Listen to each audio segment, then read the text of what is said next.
पंढरपूर पासून अवघ्या 15 मिनिटांच्या अंतरावर पंढरपूर करकंब रस्त्यावर धोत्रेज ग्रँड प्रायव्हेट लिमिटेड घेऊन आले आहेत पंचतारांकित सुविधांनी युक्त हॉटेल ग्रँड। तसेच पुण्या मुंबईच्या धर्तीवर सर्व सुविधांनी युक्त hotel Shriyash restaurant, veg non veg permit room bar, प्रशिक्षित कुक व होस्टिंग सेवा हॉटेल ग्रँड मध्ये उपलब्ध आहेत। 50 एसी रूम्स, 3500 स्क्वेअर फुटाचा सुसज्ज बकवेट हॉल, भव्य एसी सूट्स, टेरेस गार्डन, भव्य लॉन आणि चेंजिंग रूम सहित स्विमिंग टँक, प्रशस्त पार्किंगची सुविधा। पंढरपूर नजीक असलेल्या हॉटेल ग्रँड या सुसज्ज आणि पंचतारांकित सुविधांनी युक्त hotel grand, hotel Shriyas restaurant, veg non veg permit room बार, पंढरपूर करकंब रोड। संपर्क 02186 24 22 45।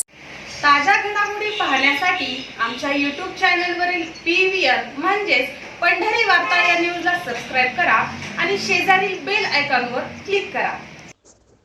मागील वर्षी पार पडलेल्या विधानसभा निवडणुकीत माढा विधानसभा मतदारसंघातून अपक्ष निवडणूक लढवलेले रणजित शिंदे यांचा मोठ्या मताधिक्याने दारुण पराभव झाला होता। लोकसभा निवडणुकीत महायुतीच्या विरोधात माढा तालुक्यातील जनतेनं 53,000 इतकं विरोधात मतदान केलं होतं आणि त्यामुळे महायुती सोडून विधानसभा निवडणूक अपक्ष लढवण्याचा निर्णय रणजित शिंदे यांनी घेतल्याचंही म्हटलं गेलं। मात्र अपक्ष उमेदवार म्हणून मैदानात उतरून देखील रणजित शिंदे यांना माढा तालुक्यातील मतदारांनी नाकारलं व जवळपास 30,000 मतांनी पराभवाचा सामना करावा लागल्याचं दिसून आलं। त्यानंतर झालेल्या संवाद बैठकीत बोलताना रणजित शिंदे यांनी आगामी स्थानिक स्वराज्य संस्थांच्या निवडणुकात मोठ्या ताकदीने उतरणार असल्याचं सूतवाच करतानाच पंढरपूर तालुक्यातील 42 गावातील स्थानिक स्वराज्य संस्थांच्या निवडणुकीत आपण कधी लक्ष घालत नव्हतो, परंतु यापुढे 42 गावातील स्थानिक स्वराज्य संस्थांमध्ये देखील निवडणुकीच्या माध्यमातून 42 गावातील शिंदे समर्थकांना बळ देणार असल्याचं रणजित शिंदे यांनी म्हटलं होतं। आता मागील वर्षी महायुतीमधील पक्षाच्या उमेदवारीचा धसका घेतलेल्या रणजित शिंदे यांनी मागील काही महिन्यांपूर्वी भाजपात प्रवेश केला असून आगामी जिल्हा परिषद, पंचायत समिती निवडणुका भाजपच्या माध्यमातून लढवीत रणजित शिंदे हे आपली ताकद दाखवून देणार असल्याचं म्हटलं जात आहे। पंढरपूर तालुक्यातील 42 गावातही रणजित शिंदे भाजपात आल्यामुळे पांडुरंग परिवारातील गाव पातळीवरील नेत्यांनाही एकत्रित निवडणुका लढवण्याचा मार्ग सोपा झाला असून आता 42 गावात जिल्हा परिषद आणि पंचायत समिती निवडणुकीच्या माध्यमातून शिंदे समर्थक आणि परिचारक समर्थक एकत्र येणार आहेत। तर दुसरीकडे सहकार शिरोमणी साखर कारखान्याचे चेअरमन कल्याणराव काळे यांनीही राष्ट्रवादी काँग्रेस अजित पवार गटाच्या माध्यमातून जिल्हा परिषद, पंचायत समिती निवडणुका लढवण्याचा निर्णय जाहीर केलाय। यामुळे जिल्हा परिषदेत व पंचायत समिती निवडणुकात 42 गावात काळे समर्थक, शिंदे समर्थक आणि परिचारक समर्थक एकत्र येणार आणि आपले उमेदवार मैदानात उतरवणार अशी ही चर्चा आता होऊ लागली आहे। मागील काही दिवसांपासून रणजित शिंदे हे पंढरपूर तालुक्यातील विविध गावांना भेटी देताना दिसून येत असून आपल्या समर्थकांशी संवाद साधत आहेत आणि याच माध्यमातून आगामी जिल्हा परिषद, पंचायत समिती निवडणुकीसाठी जोरदार तयारी 42 गावातील शिंदे समर्थकांनाही देखील सुरू केली आहे। यामुळे पंढरपूर तालुक्यातील माढा विधानसभा मतदारसंघात समाविष्ट असलेल्या या 42 गावात जिल्हा परिषद, पंचायत समिती निवडणुकीत माढ्याचे आमदार व विठ्ठल परिवाराचे नेते अभिजित पाटील यांच्या समोर परिचारक शिंदे आणि काळे समर्थक हे महायुतीच्या माध्यमातून एकत्र येत आव्हान देणार असल्याची चर्चा आहे। तर दुसरीकडे भगीरथ भालके काय भूमिका घेतात हेही तितकंच महत्त्वाचं ठरणार आहे।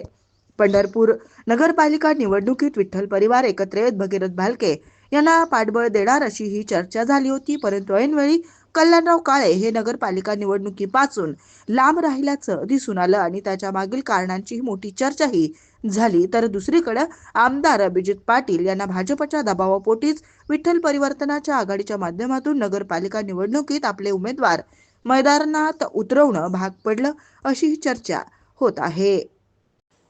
जवळपास 2 वर्षापूर्वी आगामी जिल्हा परिषद, पंचायत समिती निवडणुकीच्या पार्श्वभूमीवर विठ्ठल हॉस्पिटल येथे भगीरथ भालके, कल्याणराव काळे, युवराज पाटील, गणेश पाटील यांनी एकत्र बैठक घेत पक्षभेद बाजूला ठेवून आगामी जिल्हा परिषद, पंचायत समिती निवडणुका विठ्ठल परिवार म्हणून आम्ही एकत्र लढणार असल्याचं जाहीर केलं होतं, परंतु आता पुलाखालून बरंच पाणी वाहून गेलंय।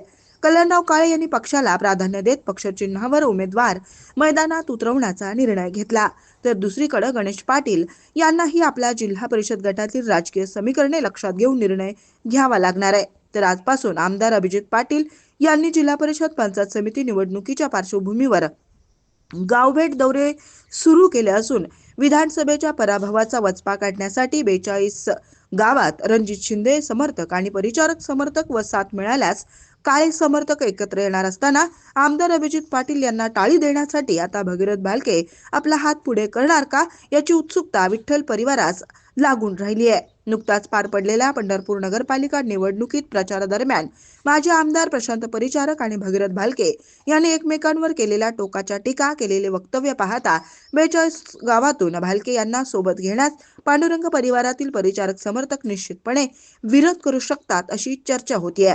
अशा वेळी भालके यांना सोबत घेण्यासाठी कल्याणराव काळे काय भूमिका घेणार, भगीरथ भालके स्वबळावर उमेदवार उतरवणार का, याची उत्सुकता शिगेला पोहोचणार आहे. तर दुसरीकडे अभिजित पाटील आणि भगीरथ भालके जिल्हा परिषद पंचायत समिती निवडणुकीच्या माध्यमातून एकत्र येणार का, याचीही मोठी उत्सुकता विठ्ठल परिवारास लागून राहिली आहे.